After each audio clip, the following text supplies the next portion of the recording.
নারীও মানুষ নর মানুষ সৃষ্টি মহান স্রষ্টার কর্মগুণে আমরা মানুষ নেই তো কোনো অহংকার। আসসালামু আলাইকুম। লাভেলো নিবেদিত মহিলাঙ্গনের আজকের পর্বে সবাইকে স্বাগতম। মহিলাঙ্গন এনটিভির একটি নিয়মিত পাক্ষিক অনুষ্ঠান। শুরুতেই আলোকপ্রভা। নারীও মানুষ নর মানুষ। আলোকপ্রভায় আজ স্টুডিওতে আমাদের সঙ্গে উপস্থিত আছেন প্রফেসর ডক্টর সালমা আইনি। আসসালামু আলাইকুম আপা। ওয়ালাইকুম আসসালাম রহমতুল্লাহি ওয়া বারাকাতুহু। আপা, আলোকপ্রভায় আমরা আল্লাহর সুন্দরতম নাম নিয়ে কথা বলি। আজ আমরা আপনার কাছ থেকে কোন নামটি নিয়ে শুনবো? আলহামদুলিল্লাহ রাব্বিল আলামিন। আল্লাহ সুবহানাহু ওয়া তাআলা আমাদেরকে একসাথে করেছেন তার বিষয়ে কথা বলার জন্য। এটি আমাদের পরম সৌভাগ্য। তিনি দয়াময়, তিনি মায়াশীল। আল্লাহ সুবহানাহু যে নামটি নিয়ে আজকে আমরা ইনশাআল্লাহ তাআলা আলাপ করব সেটি হচ্ছে আল খালিক। আল খালিকের যদি ডিরেক্ট অর্থ বলতে চাই তাহলে সেটি হচ্ছে দ্য ক্রিয়েটর ও দ্য মেকার, সৃষ্টিকর্তা বা যিনি তৈরি করেন। তো আমরা সবসময় বলি আল্লাহ সুবহানাহু ওয়া তাআলা আমাদের সৃষ্টিকর্তা, তিনি আমাদেরকে তৈরি করেছেন, কিন্তু এটির যে একটি ব্যাপকতা রয়েছে সেটি আজকে আমরা একটু বোঝার চেষ্টা করব ইনশাআল্লাহ। আল খালিক এই নামটি, তিনি নিজেই তাকে আল খালিক বলে ডাকতে আমাদেরকে নির্দেশ দেন এবং এই নামটি কুরআনুল কারীমে আছে 11 বার। তিনি হচ্ছেন সেই সত্তা, the one who creates everything from nothing. একেবারে কোনো কিছু নেই, সেখান থেকে তিনি কোনো কিছু তৈরি করছেন। এখানে একটি কথা আমি মনে পড়লো বলতে চাচ্ছি, সেটি হচ্ছে আমরা অনেক সময় ক্রিয়েটর এবং ইনভেন্টর এই দুটি শব্দকে এক করে ফেলি। তো এখানে একটি খুব পরিষ্কার একটি ডিমার্কেশন রয়েছে এই দুটি শব্দের মধ্যে। সেটি হচ্ছে ক্রিয়েটর হচ্ছে যিনি কোনো কিছু নেই সেখান থেকে আউট অফ নাথিং তিনি তৈরি করেন, তিনি ক্রিয়েটর। তার মানে ক্রিয়েটর যে পাওয়ার বা তার যে গুণাবলী সেটি হচ্ছে অনবদ্য, এটির দ্বিতীয় কোনো সত্তা নেই। ওয়েরাজ ইনভেন্টর হচ্ছেন তিনি অলরেডি কিছু রয়েছে, এক্সিস্ট করছে এই পৃথিবীতে, সেটি যে কোনো ফর্মেই হোক না কেন। ইনভেন্টর কি করছেন, সেই জিনিসটি তার সামনে যেভাবেই হোক চলে আসছে বা তিনি একটি থিওরি তৈরি করছেন বা ডিসকভার করছেন। হ্যাঁ, এটা হচ্ছে তাহলে কি হলো যে ডিসকভার করছেন, অলরেডি ইটস দেয়ার, সেটাকে সামনে নিয়ে আসা, বা একটি অলরেডি একটি মডেল কোথাও রয়েছে সেই মডেলটি অনুসরণে আরেকটি কিছু তৈরি করা। তো আল্লাহ সুবহানাহু ওয়া তাআলা ক্রিয়েটর, যিনি কিনা আসলে সব কিছু নিজে শূন্য থেকে তৈরি করেছেন। এই জন্যে ক্রিয়েটর একমাত্র তিনি, আর কোনো কাউকে কখনো ক্রিয়েটর বলা কোনোভাবেই যাবে না, এবং একজন মুসলিমের জন্য তো কোনো অবস্থাতেই নয়। তো আল্লাহ সুবহানাহু ওয়া তাআলা আল খালিক, তিনি ইনভেন্ট করছেন এবং তিনি সব কিছুকে পারফেক্ট করছেন অ্যাকর্ডিং টু হিজ উইল। উনি যেভাবে চাইছেন তিনি সেই তার তৈরি করা যে কোনো একটি কিছু তাকে তিনি মোল্ড করছেন, শেপ করছেন, তার ইচ্ছে মতে তিনি এটি করছেন। এবং এই তিনি করছেন হচ্ছে তিনি যে সৃষ্টি করলেন এই সৃষ্টির ভবিষ্যৎ কি, এই জ্ঞানটিও তার কাছে রয়েছে। তো ভবিষ্যতের জ্ঞানকে তিনি নিজের মধ্যে যেহেতু রয়েছে সেটিকে তিনি দূরদৃষ্টিতে দেখে তারপরে তিনি তার ক্রিয়েশনকে তৈরি করছেন। তো এই গুণ একটি অনবদ্য গুণ আল খালিকের। আর আমরা মানুষ কি করি, যখন কোনো কিছু সামনে থাকে সেটির একটি রেপ্লিকা তৈরির চেষ্টা করি। আমরা যে কোনো কিছুই ভাবি না কেন সবসময় দেখা যাবে সেটির কোথাও না কোথাও একটি অস্তিত্ব রয়েছে। আমরা কাগজের ফুল বানাই, কি বলবো এটাকে, কাপড়ের ফুল বানাচ্ছি, হ্যান্ডিক্রাফটস করছি, কোথাও না কোথাও সেটির একটি অস্তিত্ব রয়েছে, প্রকৃতিতে আছে সেটি দেখে থেকে। ছবি আঁকছি, একটি সামনে একটি মডেল থাকছে, তারপরে ছবি আঁকছি। সো আমাদের আল খালিক আল্লাহ সুবহানাহু ওয়া তাআলা ক্রিয়েটর, যিনি তৈরি করছেন, এবং তিনি মেকার, সেই তৈরির সৃষ্টিকে তিনি আবার আরও তৈরি করছেন তার ইচ্ছে মতো। আল খালিক বা খালিক, এটি এসছে রুট হচ্ছে গিয়ে খা লাম কাফ, এই তিনটি আমাদের রুট অ্যালফাবেট। তিনটি মেইন মিনিং রয়েছে। ফার্স্ট মিনিং হচ্ছে to measure accurately or to proportion one thing according to another. তার মানে হচ্ছে একদম সব কিছু প্রপোর্শনেট। আল্লাহ সুবহানাহু ওয়া তাআলার সৃষ্টিতে কোথাও আমরা খুঁত খুঁজে পাবো না, এটি কুরআনুল কারীমে ডিক্লেয়ার করা হয়েছে। তোমরা তোমাদের দৃষ্টিকে প্রসারিত করো, দেখো কোথাও কোনো খুঁত পাও কিনা। তো সেই খুঁত আমরা পাবো না। দ্বিতীয়ত হচ্ছে is to create something based on a device model or pattern, যেটি একটু আগে বলেছে, অলরেডি একটি প্যাটার্ন বা মডেল দেওয়া রয়েছে, তার উপরে সেটিকে বেস করে কিছু তৈরি করা। তৃতীয়ত হচ্ছে is to bring a thing into existence from non-existence and after making it exist to change it or to something else. একটি সত্তা থেকে আরেকটি সত্তা তৈরি করা। আল্লাহ সুবহানাহু ওয়া তাআলা সেভাবেই সব কিছু তৈরি করেন। আমরা মানুষ সৃষ্টির দিকে তাকালে সেটিই দেখতে পাই, আস্তে আস্তে আস্তে আস্তে জীবন তৈরি হয়। এটি গেল। এরপর হচ্ছে এই রুটটি কুরআনুল কারীমে 261 বার এসেছে এবং এর ডিরাইভড ফর্ম হচ্ছে 8টি। লিঙ্গুইস্টিক্যালি আমরা খালক রিফার করে হচ্ছে ক্রিয়েটিং, মেকিং এবং গিভিং মেজারমেন্ট। এটি নিয়েও আমরা একটু আগে আলোচনা করেছি। তো আল্লাহ সুবহানাহু ওয়া তাআলা কী করেন, তার ইউনিভার্সকে তিনি একটি প্রপোর্শনেট ওয়েতে তৈরি করেছেন, সব কিছু ব্যালেন্সড ফর্মে রয়েছে। অক্সিজেন কতটুকু কী থাকলে অক্সিজেন হবে, নাইট্রোজেন হবে, পানি হবে, সব কিছুই কতগুলো মেইন কম্পোনেন্ট থেকে পারমুটেশন কম্বিনেশনের মাধ্যমে তিনি এটা করে ফেলছেন। তো তার সব কিছু হচ্ছে পারফেক্ট। এটি আল খালিকেরই একমাত্র গুণাবলী, একমাত্র তিনি ক্রিয়েটার, বাকি সব কিছুই হচ্ছে ক্রিয়েশন। এটি আমাদেরকে অ্যাজ আ মুসলিম খুব শক্তভাবে মনে রাখতে হবে।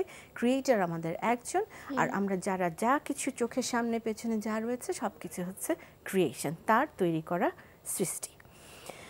তিনি নিজেই বলেছেন, আল্লাহ সুবহানাহু ওয়া তাআলা বলেন, হি ইজ আল্লাহ। আমরা একটু মন দিয়ে একটু শুনি এবং নিজের ভেতরে গেঁথে নিই। He is Allah, the creator, the inventor, the fashioner. To him belong the best names. এই যে আমরা বললাম আসমাউল হুসনা, কুরআনুল কারীমের 59 নম্বর সূরা 24 নম্বর আয়াত। Say, Allah is the creator of all things and He is the one, the prevailing. Surah number 13, 16 number ayat. এবং that is Allah your Lord, creator of all things. There is no deity except Him, so how are you deluded? 40 নম্বর সূরা 62 নম্বর আয়াত। তিনি সরাসরি বলছেন, কি করে তোমরা ভুল পথে যাও, যখন কিনা আমি তোমাদেরকে পথ দেখাচ্ছি, আমি তোমাদের একমাত্র সৃষ্টিকর্তা। আল্লাহ তাআলার এই যে তিনি যে ক্রিয়েটার, এই ব্যাপারে উনি খুব সুন্দর একটি প্রশ্ন থ্রো করে দিয়েছেন, বিশেষ করে যারা কিনা আল্লাহ সুবহানাহু ওয়া তাআলার অস্তিত্বে বিশ্বাস করে না। কীরকম? প্রথমত হচ্ছে, ঠিক আছে, এই যে আমি এখানে বসে রয়েছি, আমি তো এসেছি, তা আমি কি নাথিং থেকে এসেছি? মানে আমরা যখন যদি বলি আমার কোনো ক্রিয়েটার নেই, তাহলে আমি এলাম কি করে? এটির কোনো সদুত্তর আজ পর্যন্ত কেউ, আমরা বিবর্তনবাদ বলি যাই বলি না কেন, সদুত্তর কিন্তু একজন সৃষ্টিকর্তা ছাড়া আমি এসেছি এটি আসে না। ঠিক আছে, তাহলে দ্বিতীয় প্রশ্ন আসে যে আমি কি নিজেকে নিজেই তৈরি করে ফেললাম? তো যুক্তি দিয়ে দেখতে গেলে দেখা যায় যে আল্লাহ সুবহানাহু ওয়া তাআলা প্রতিটিরই একটি চ্যালেঞ্জ উনি দিয়ে দেন, যার কিনা সলভ করা একমাত্র ওই অস্তিত্ব, স্রষ্টার অস্তিত্ব স্বীকার না করলে কোনোভাবে এটি সলভ করা সম্ভব না। আর যখন আমরা বললাম যে যে কোনো একটি জিনিস এটি একটি বেস থাকে, সেটি থেকে তৈরি করা হয়। আমরা এই টেবিল বা আমাদের এই যে বসে আছি আমরা যেই চেয়ারে, একটু তাকালে বুঝতে পারি চেয়ারে একটু ফেব্রিক রয়েছে, ফেব্রিকটি কোনো কিছু থেকে এসেছে।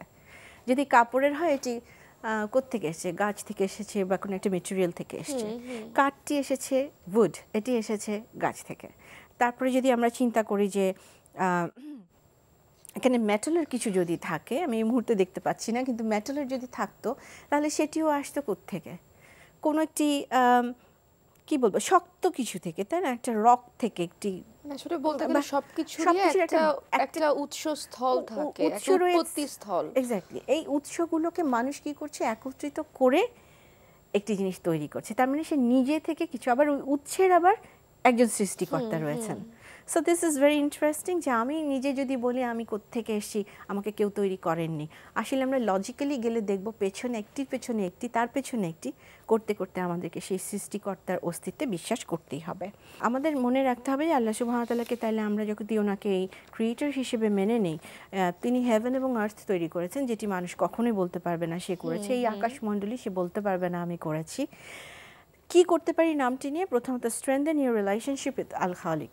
আমরা আল্লাহ সুবহানাহু ওয়া তাআলার কাছে যা কিছু চাইবার চাবো। অনেক সময় একটি পার্টিনেন্ট ব্যাপার আমাদের সমাজে বিশেষ করে হয় যে একটি কাপল, তাদের হয়তো সন্তান হচ্ছে না, ছেলে মেয়ে হচ্ছে, তারা উইশ করছে, একমাত্র আল খালিক জীবন দানকারী এবং তার কাছেই চাইতে হবে। এটা আমি উদাহরণ হিসেবে এই কারণে দিলাম, এটি প্রায় অনেক জায়গায় শুনতে পাওয়া যায়।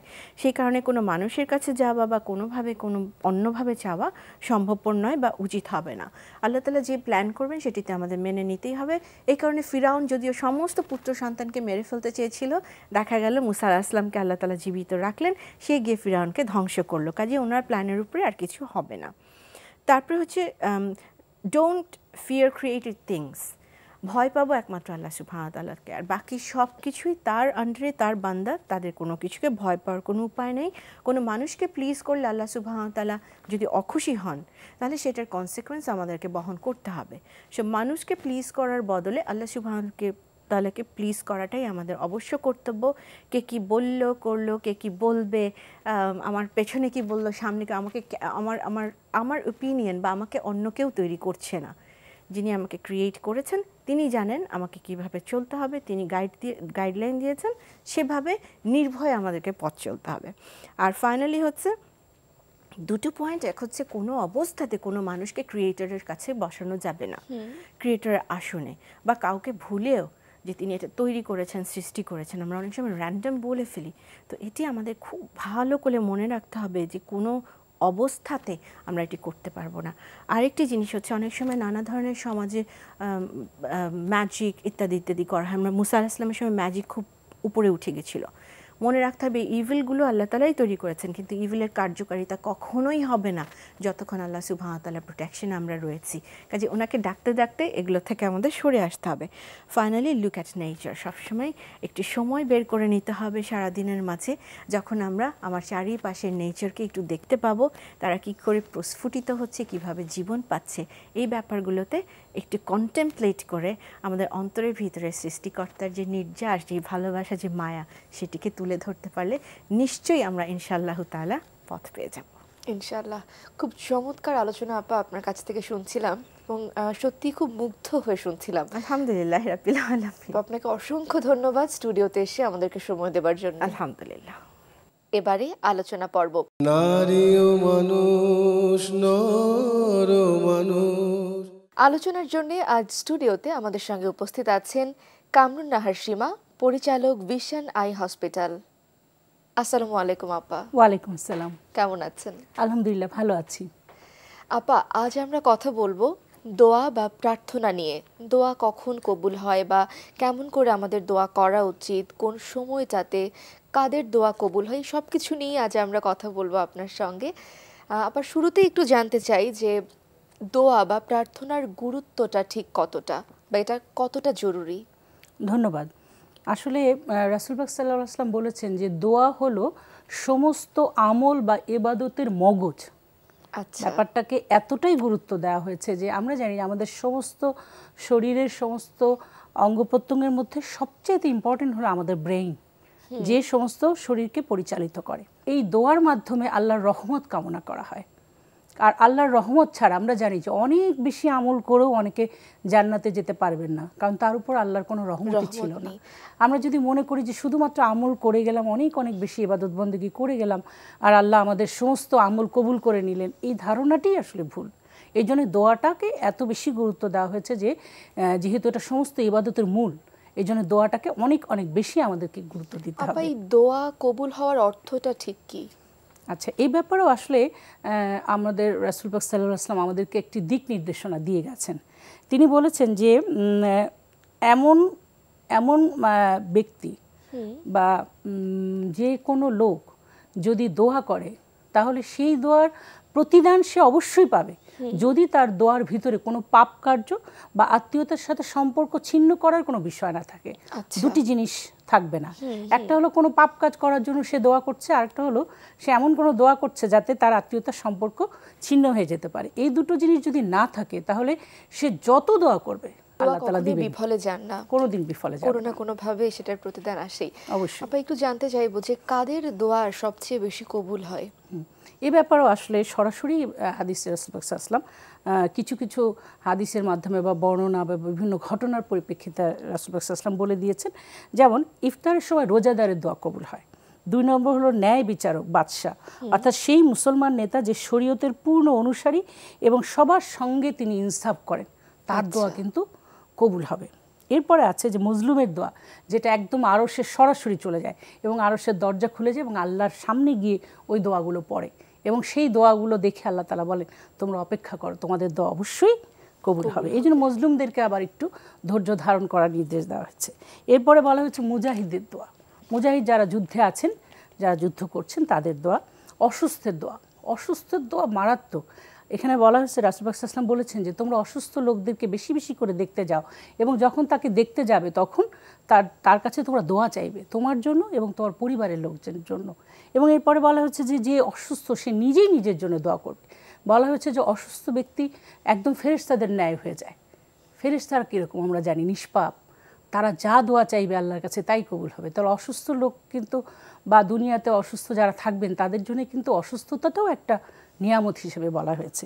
এছাড়া বলা হয়েছে যে অসুস্থ থাকলে কিন্তু আমাদের আল্লাহ রাব্বুল আলামিন আমাদের অনেক গুনাহ খাতা মাফ করে দেবেন। এই জন্য বলা হয়েছে যে অসুস্থ ব্যক্তির দোয়া অত্যন্ত কবুল হয়। তারপর বলা হচ্ছে আরাফাতের ময়দানে হাজিদের দোয়া একদম কবুল হবেই। এটা আমরা বিভিন্ন হাদিসের মাধ্যমে পাই যে আরাফাতের ময়দানে যারা উপস্থিত থাকবেন তাদের সবার দোয়া কবুল করবেন। রমজানের মাসে সবার দোয়া, রমজান মাসটায় যে দোয়া করবে তার দোয়াই কবুল হবে। এরপরে বলা হচ্ছে যে পিতামাতার দোয়া, পিতামাতার দোয়া এমনভাবে কবুল হবে যে বলা হয় যে অনেক সময় মুখ পর্যন্ত আশা লাগে না, যদি অন্তর থেকেও কিছু চায় ছেলে মেয়ের জন্য সেটা আল্লাহ কবুল করে দেবে। এবং মাতার দোয়া আরও বেশি ক্ষিপ্রতার সাথে কবুল হয়।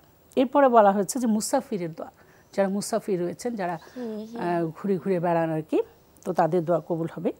তারপরে বলা হচ্ছে যে সালাতুল হাজত পড়ে, সালাতুল হাজত এই নামাজটাই নেওয়া হয়েছে যে শুধু আপনার মনোকামনা পূর্ণ হওয়ার দোয়া। অর্থাৎ কেউ যদি সালাতুল হাজত পড়ে কোনো কিছু চায়, অবশ্যই সেটা যদি তার জন্য কল্যাণকর হয় তবে অবশ্যই আল্লাহ কবুল করবেন। এভাবে বেশ কিছু ক্রাইটেরিয়া আসলে আল্লাহ রাব্বুল আলামিন বলে দিয়েছেন যে এদের দোয়া অবশ্যই কবুল হবে ইনশাআল্লাহ।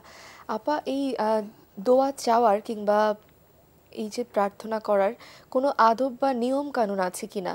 অবশ্যই, এত ইম্পর্টেন্ট একটি ব্যাপার যেটা আমাদের জন্য খুবই গুরুত্বপূর্ণ, সেটার তো অবশ্যই আদব থাকতে হবে। আমরা যে কোনো অনুষ্ঠানে যাই বা যে কোনো জায়গায় যে কোনো কিছু প্রেজেন্ট করার সময় আমরা কিন্তু এই জিনিসগুলো লক্ষ্য করি যে এই প্রেজেন্টেশনটা সুন্দর হলো কিনা। তাহলে আমরা যে এত বড় একটা গুরুত্বপূর্ণ কাজ করব তার প্রেজেন্টেশনটাও কিন্তু খুব গুরুত্বপূর্ণ। প্রথম হলো যেটা আমার নিজের পরিষ্কার পরিচ্ছন্ন পোশাক থাকতে হবে। আমি নাপাকি অবস্থায় বা অপরিচ্ছন্ন অপরিষ্কার নাপাকি কাপড় চোপড় এগুলো পরে কিন্তু আমি দোয়া করব না, এটা করা ঠিক হবে না। তারপরে যেখানে ইখলাসের সাথে দোয়া করা, অর্থাৎ মনের ভিতরে এই কামনা নিয়ে দোয়া করা যে অবশ্যই আল্লাহ তাআলা আমার এই দোয়া কবুল করবেন, এই আন্তরিকতার সাথে বলা হয় এইভাবে আসলে আমাদেরকে দোয়া করতে হবে। আজান কিংবা আপনার ইকামাতের সময়ও যে আমরা যে দোয়াগুলো করি কিংবা জুম্মার দিনের যে দোয়া, বা অনেকটা কথা আছে যে আসর বা মাগরিবের সময়ের যে মানে ব্যবধানটা, ওই সময়ের যে দোয়া, ওই দোয়াগুলো ভীষণভাবে কবুল হয়, ভীষণভাবে কবুল হয়। এবং এগুলো সম্পর্কে আসলে সরাসরি কিন্তু হাদিসে বলে দেওয়া হয়েছে। আর কয়েকটি আদবের কথা একটু বলি যে দোয়া করার আগে কিছু ভালো নেক আমল করে নিতে হয়। এটা একটা সিস্টেম, মানে যেমন আমরা কোনো একটা ভালো কাজ করার আগে একটুখানি প্রিপারেশন নিয়ে নিই, ঠিক তেমনিভাবে আমরা যদি কোনো নেক আমল করে তারপরে দোয়া করি সেই দোয়াটা বেশি বেশি কবুল হবে। দোয়ার শুরু এবং শেষে আল্লাহর হামদ, আল্লাহর প্রশংসা করতে হবে এবং রাসূলের প্রশংসা, দরুদ পড়তে হবে। তাহলে আমরা আশা করতে পারি যে সেই দোয়াটা কবুল হবে। এরপরে দোয়া দুই হাত উঠিয়ে আমরা দোয়া করলে এটা ভালো, আল্লাহ চাওয়াটা পছন্দ করেন। তা আমরাও দেখি আমাদের চাইতে যারা একটু গরিব বা যারা একটু মানে প্রয়োজনীয় কিছু চায় তখন তারা কিন্তু বিনয়ের সাথে হাত পেতেই কিন্তু আমাদের কাছে চায়, তখন কিন্তু আমাদের নিজেদেরও মানে মনে হয় যে আসলে সে বোধহয় নিডি। কিন্তু আমরা যে চাওয়াটার ভিতরে যদি একটু রুক্ষনেস থাকে বা রাফ হয়ে যদি আমি কিছু চাই তাহলে কিন্তু আমার একটু মেজাজটা খারাপই হবে, মনে হবে যে একটা জিনিস চাইতে আসছে তারপর আবার এত তাই না? তো এরকমভাবে আমাদেরকেও মনে রাখতে হবে যে আল্লাহর কাছে যখন আমরা চাবো তখন যাতে আমরা সুন্দর করে চাই। সিজদায় গিয়ে দোয়া চাওয়া অনেক বেশি মানে ফ্রুটফুল, এরকম একটা ব্যাপার, একটা কথা আমরা শুনি, এটা কি ঠিক? সিজদাতে বেশি বেশি দোয়া কবুল হয়। দোয়া করার আগে যে তাওবা করার একটা ব্যাপার, এটারও তো খুব বেশি গুরুত্ব রয়েছে। অবশ্যই অবশ্যই। আগে আমি নিজে তওবা করে নিলাম যে আমি আসলে পারছি না বা আমার দ্বারা অনেক গুনাহ খাতা হয়ে যাচ্ছে, হে আল্লাহ আপনি আগে আমার সেই দোষ ত্রুটিগুলো দূর করে দেন বা সেগুলো মাফ করে দেন। তারপর আপনি আল্লাহর কাছে বিনয়ের সাথে চাইলেন যে আল্লাহ আমি এই দোয়া করছি বা আমার এই দোয়াটা আপনি কবুল করেন। আপা, যদিও আমরা একেবারেই শেষ দিকে আছি, তারপরে একটু আপনার কাছ থেকে জানতে চাইবো যে কোন কোন সময়গুলোতে আল্লাহ রাব্বুল আলামিন দোয়া কবুল করেন এবং তিনি কখনোই আসলে ফিরিয়ে দিতে পারেন না, এমন কোন সময়গুলো আছে? ধন্যবাদ। আসলে এটা জানা আমাদের জন্য খুবই জরুরি, কারণ আমরা যদি জানি যে কোন টাইমটাতে আসলে আল্লাহ তাআলা দোয়া কবুল করবেন, মানে আমরা প্রত্যাখ্যিত হব না, অর্থাৎ আল্লাহ ফিরিয়ে দেবেন না। তো এটা জানলে আমাদের জন্য সুবিধা হবে, আমরা ওই সময়গুলোতে দোয়া করার চেষ্টা করব। যেমন প্রথম হলো আজানের সময়, আজানের সময় যদি কেউ দোয়া করে অবশ্যই দোয়া কবুল হবে এবং ফিরিয়ে দেবেন না। সিজদারত অবস্থায় আজান এবং ইকামতের মধ্যবর্তী যে সময়টুকু তখন দোয়া কবুল হয়। জুমার দিনে আসর থেকে মাগরিব পর্যন্ত এই সময়টুকু অবশ্যই কেউ যদি দোয়া করে দোয়া কবুল হবে। সশস্ত্র জিহাদ যখন চলছে তখন ওই টাইমে যে যা দোয়া করবে ইনশাআল্লাহ আশা করা যায় আল্লাহ কবুল করবেন। শেষ রাতের মাঝামাঝি সময় তাহাজ্জুদের নামাজ পড়ার পরে কেউ যদি বা তাহাজ্জুদের নামাজের সময় যদি কেউ দোয়া করে ইনশাআল্লাহ সেই দোয়া অবশ্যই কবুল হবে। সারা রমজান মাস দোয়া কবুল হবে। ইফতারের সময় দোয়া কবুল হবে। বৃষ্টির সময় কিন্তু দোয়া কবুল হয়, এটা আমাদের মাথায় রাখতে হবে। যখন বৃষ্টি পড়ে আমরা জানলা দরজা বন্ধ করার জন্য কাপড় ওঠানোর জন্য ব্যস্ত হয়ে যাই, অথচ তখন কিন্তু দোয়া করলে আল্লাহ তাআলা দোয়া কবুল করবেন। এবং সবশেষে যেটা রমজানের শেষ 10 দিন এবং শবে কদরের রাত, এগুলো খুবই গুরুত্বপূর্ণ সময়। এই সময়গুলো যদি আমরা দোয়া করি অবশ্যই আমরা আশা করতে পারি সেই দোয়া অবশ্যই আল্লাহ তাআলা আমাদের কবুল করবেন ইনশাআল্লাহ। চমৎকার আলোচনা শুনছিলাম আপনার কাছ থেকে দোয়া নিয়ে। আপা অসংখ্য ধন্যবাদ এত সুন্দর আলোচনার জন্য এবং স্টুডিওতে এসে আমাদেরকে সময় দেওয়ার জন্য। আপনাকেও ধন্যবাদ, দর্শকদেরকেও ধন্যবাদ। সুপ্রিয় দর্শক, লাভেল ও নিবেদিত মহিলাঙ্গনের আলোচনায় আজ আমরা শুনছিলাম দোয়ার গুরুত্ব, কেমন করে দোয়া করতে হয়, দোয়ার আদব, কখন দোয়া কবুল হয়, কার দোয়া কবুল হয়, এই সমস্ত কিছু নিয়ে আজকের আলোচনা পর্ব এ পর্যন্তই। পৃথিবীর যে কোনো প্রান্ত থেকে আমাদেরকে দেখতে চাইলে যেতে হবে আমাদের ওয়েবসাইটে www.ntvbd.com। এছাড়াও চোখ রাখতে পারেন আমাদের ইউটিউব চ্যানেল এবং ভেরিফাইড ফেসবুক পেজে। এছাড়া আপনার যে কোনো মতামত, অভিমত, পরামর্শ লিখে পাঠাতে পারেন আমাদের ঠিকানায়। পরিচালক মহিলাঙ্গন, এনটিভি, বিএসইসি ভবন, 7ম তলা, 102 কাজী নজরুল ইসলাম এভিনিউ, কারওয়ান বাজার, ঢাকা 1215। সুপ্রিয় দর্শক, আমাদের আজকের মহিলাঙ্গন এ পর্যন্তই।